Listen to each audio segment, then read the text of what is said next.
اکثر ہمارے دل میں دعا قبول ہونے یا نہ ہونے کا شک دل میں رہ جاتا ہے۔ ہم دل ہی دل میں دعا مانگ کر یہ بات سوچ رہے ہوتے ہیں کہ پتہ نہیں یہ کام ممکن ہو بھی سکے گا یا نہیں، اور پتہ نہیں ہمارے نصیب میں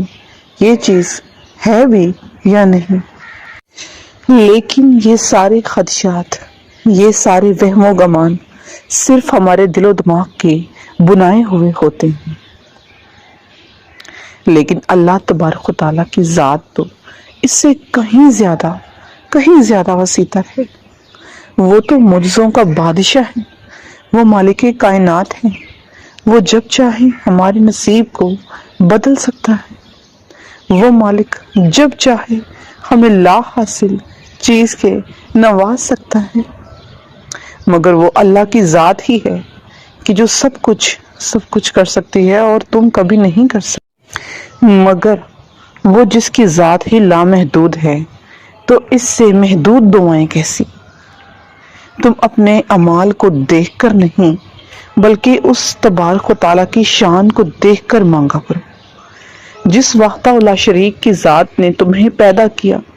تمہیں خلق کیا، کیا اس سے بہتر تمہیں کوئی اور سمجھ سکتا ہے؟ نہیں،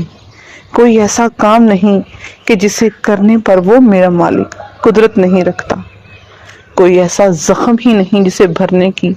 اللہ تبارک و تعالیٰ کی ذات طاقت نہیں رکھتی۔ یہی تو خود شناسی ہے کہ اللہ کے اعتبار کو سمجھ جانا،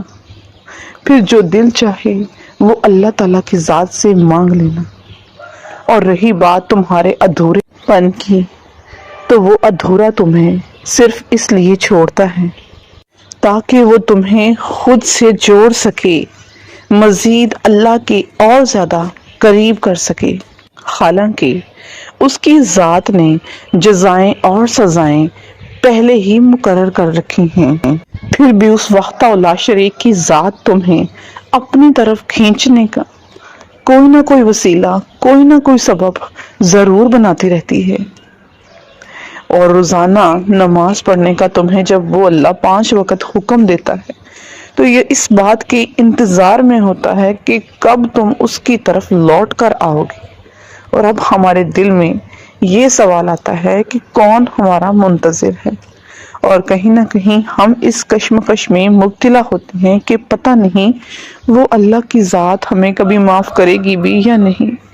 جب کوئی معاملہ تو یاد رکھو کہ جب بھی کوئی معاملہ اس کے سپرد کر دیا جاتا ہے تب اس بات پر اپنے دل میں بحث مت کیا کرو، اور نہ ہی کسی سے ذکر کرو اس چیز کا کہ پتہ نہیں یہ ممکن ہو سکے گا یا نہیں۔ اور یاد رکھو کہ جب تم اللہ تبارک و تعالیٰ کی رضا کے لیے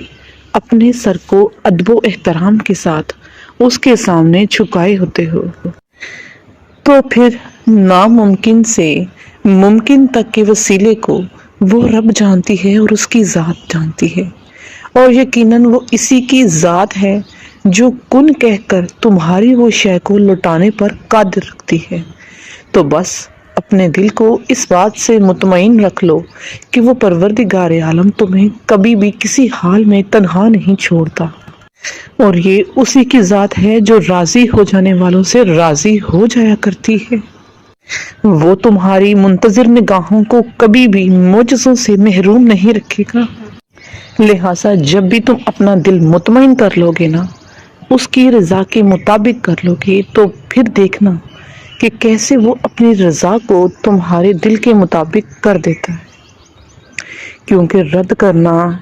تو میرے مولا کی شان کے خلاف ہے، کیونکہ یہ اللہ تبارک و تعالیٰ کی پاک ذات ہی ہے جو بندے سے بہت محبت کرتی ہے، تو وہ تمہیں اکیلا کیسے چھوڑے گی۔